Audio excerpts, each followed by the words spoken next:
videos, I might as well be productive. And I feel like, as sad as this sounds, I don't know, it's less lonely. So that's what I'm gonna do. And I really wanted to film a video holding the mic, but I didn't know what to talk about. Oh, I got a little, ignore that, but I didn't know what to talk about. So I saw a bunch of people posting like ChatGPT type ASMR videos, and I think ASMR Spring did it for sure. And then I watched someone that took inspo from her video. That's where I saw it. I'm sorry, I don't remember who it was. But I asked ChatGPT to give me random topics to talk about for a YouTube video. So it's not like, I feel like other people have been doing like, ChatGPT gives me triggers. That's not what I'm doing. Or trigger words or something. So I have my handy dandy laptop here. Hold on, I need to put it down. I'm just gonna unlock it. I hope that was satisfying. I'm gonna turn down that brightness a little though. Holy.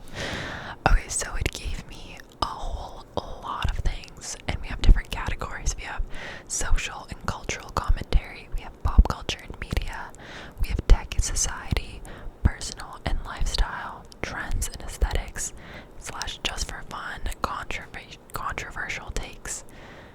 Okay,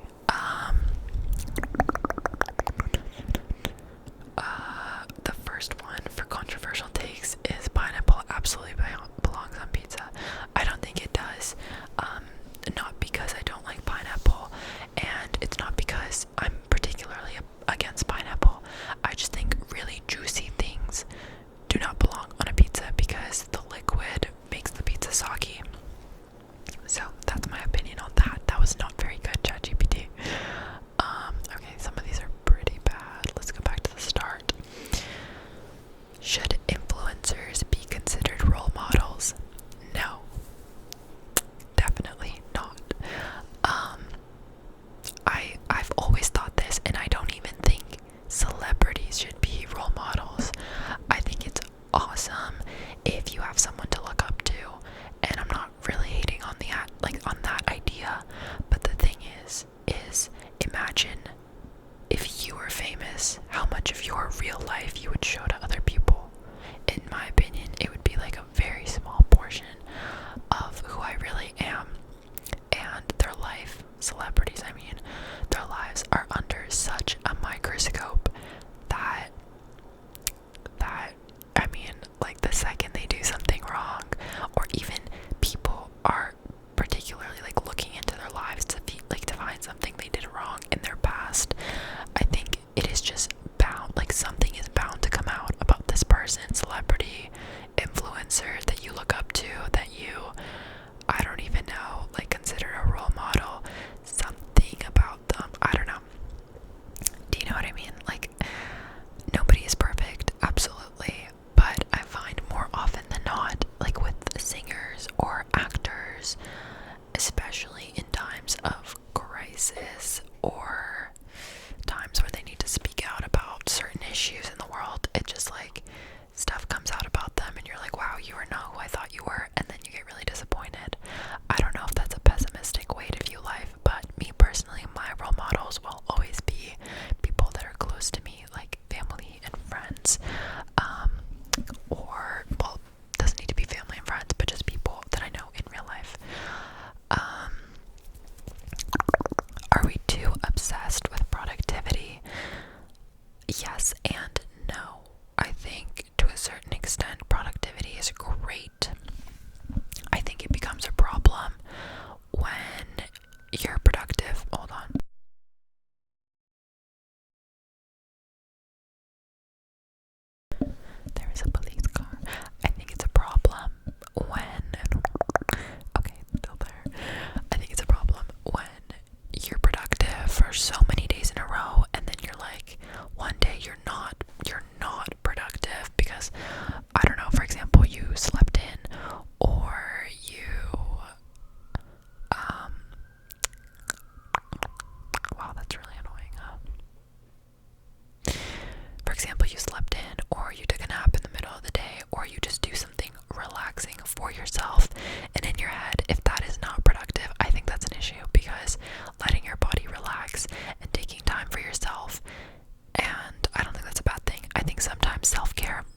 I'm saying. What I'm saying is it's okay to relax. Okay, some of these are pretty bad. What makes a comfort show actually comforting? Like, who wrote these? These are so bad. In my opinion, a comfort show for me is something that doesn't stress me out and is something where I feel good at the end of watching an episode. So a good example for me would be Brooklyn Nine-Nine. Maybe a hot take, I am a hater of sitcoms, but New Girl and Brooklyn Nine-Nine, I love them. They're so good. But all the other ones, hate them. Even Friends, I'm like, this is so bad.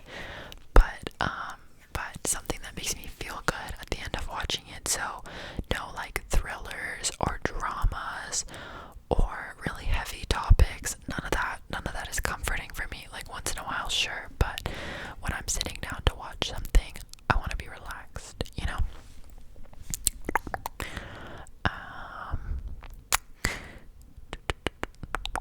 Will AI ruin creativity or enhance it?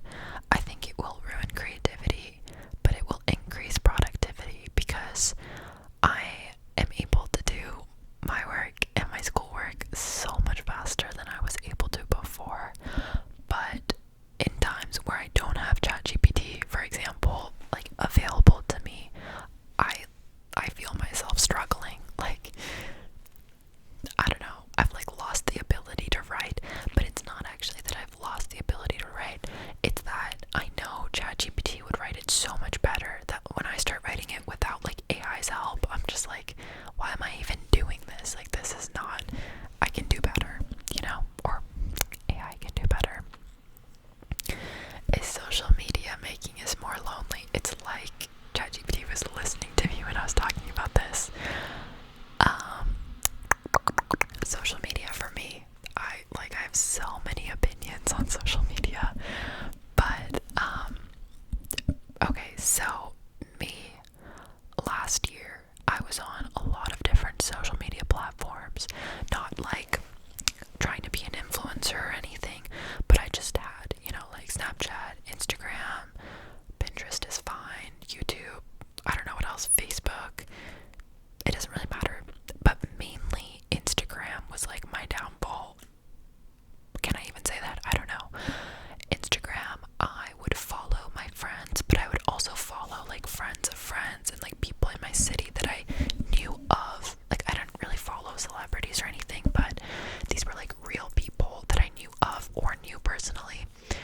And you know what? I think as a young girl, well, I don't think, I don't know if I'm considered like, I'm not that young anymore, but like when you're a teenager for sure, and when you're a young adult as well, 100%, I think it's really, really influential and kind of detrimental to your mental health because it is so impossible to not compare yourself to other people. And you know, you might be thinking, oh, I don't do that, but like, you're like, oh, she has really nice hair, even if you're being positive about it, like, oh, she looks great. I feel like eventually you'll be like, why can't I look like that? Or like, oh my god, she or he, they are on a trip to the Bahamas. That is so cool. I wish I was doing that. I wish I was there. Instead, I'm just like at home on my phone scrolling. You know what I mean? And I think that made me like not in the best like mental state, I guess. Like, I was never not doing well, but I was recognizing that what I was doing was like practically like harming myself, because I would check in with specific people and I would be like, oh my god, have they posted? Like, I want to see what they're up to. I was, for some reason, so invested in these people's lives, like people I'm not friends with anymore or people I know of, and every time I would check their page, I would feel worse about myself, and I was acknowledging that, like, I was very aware of it, and I could not stop. And ever since I got Instagram when I was quite young, I've been like up and down. Like, I'll deactivate it, I'll reinstall, I'll follow a bunch of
So I'm not seeing people's private stories posting like, oh my god, oh my god, oh my god, why did I think someone was breaking in? But they're not, don't worry. But I had like intensive fear. I'm so sorry if that scared you guys too.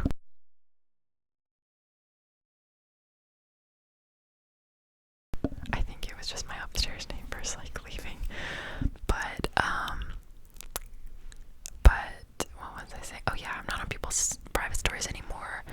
Like, if people want to contact me and if people want to keep in touch with me, I have iMessage. And like throughout this whole like social media detox thing that I've done, you really find out who are your friends, who are not your friends, and who are people that you just like kind of keep up with, but from a distance. Like, you just see what each other are doing on social media, but you never actually talk.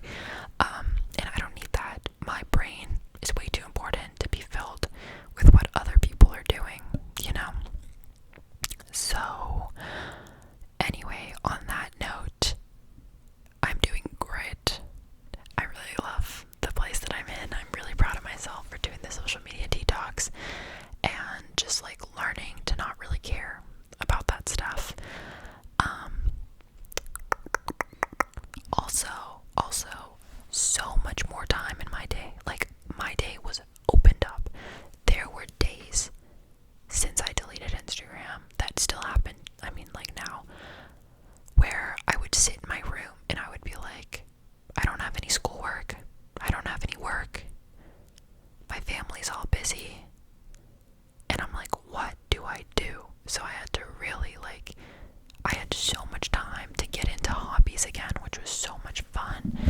And it was just such like a breath of fresh air. Like, I haven't sat in my room and just been like, I literally have not a single thing to do since I was like maybe like the tiniest child ever. It was such a wild thought in my head because I feel like our phones, like, we're constantly bombarded. There's always something to see, there's always something to do on your phone. But when you like remove those distractions, oh my god, how much time is opened up in your life. However, here I am in a different city. All my friends are in the city, like my home city, and I think social media makes me less lonely.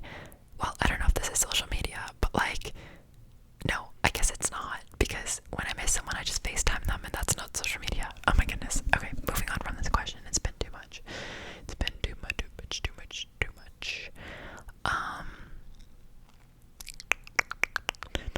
How friendships evolve in your 20s. Oh, I don't even know if I want to tackle this one.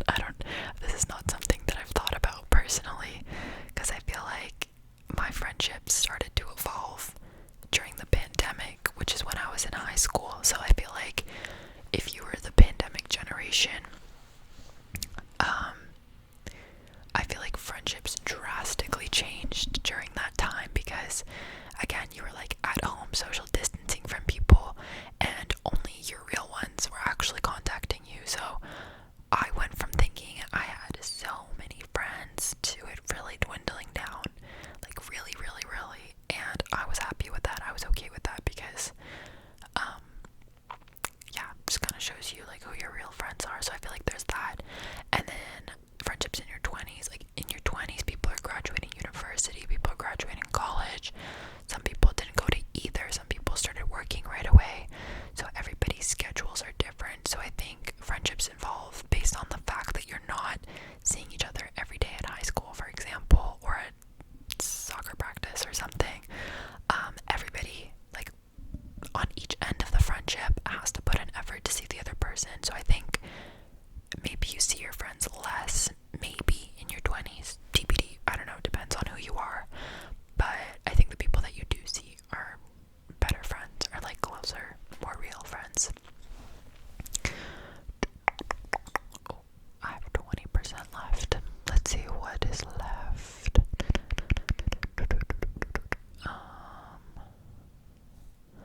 Okay, let's do one more. The weirdest fashion trend I secretly love.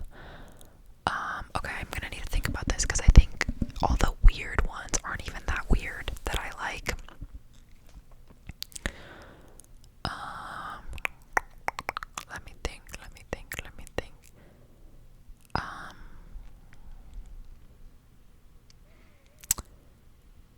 this is embarrassing. I don't even know if I have one. I'm not really like I said, I'm not really online, so I don't know what fashion trends are going around right now. But I think it's like a thing to like layer tank tops like it was in the early 2000s. And I love that. I think it's like a cute layered look. I feel like that's really bad. I feel like that really tells you that I'm offline because I have no idea what the fashion trends are. Okay, anyway guys, shout out ChatGPT for helping me out with this video. I hope you enjoyed. I enjoyed rambling. I always wish I had a podcast, so maybe we'll make this like a thing I do more often, but maybe with better themes. Like maybe I'll pre-plan them versus just asking like 2 seconds before starting to film. Or if you guys ever need advice, let me know. I think someone asked me to do a video about university or something, so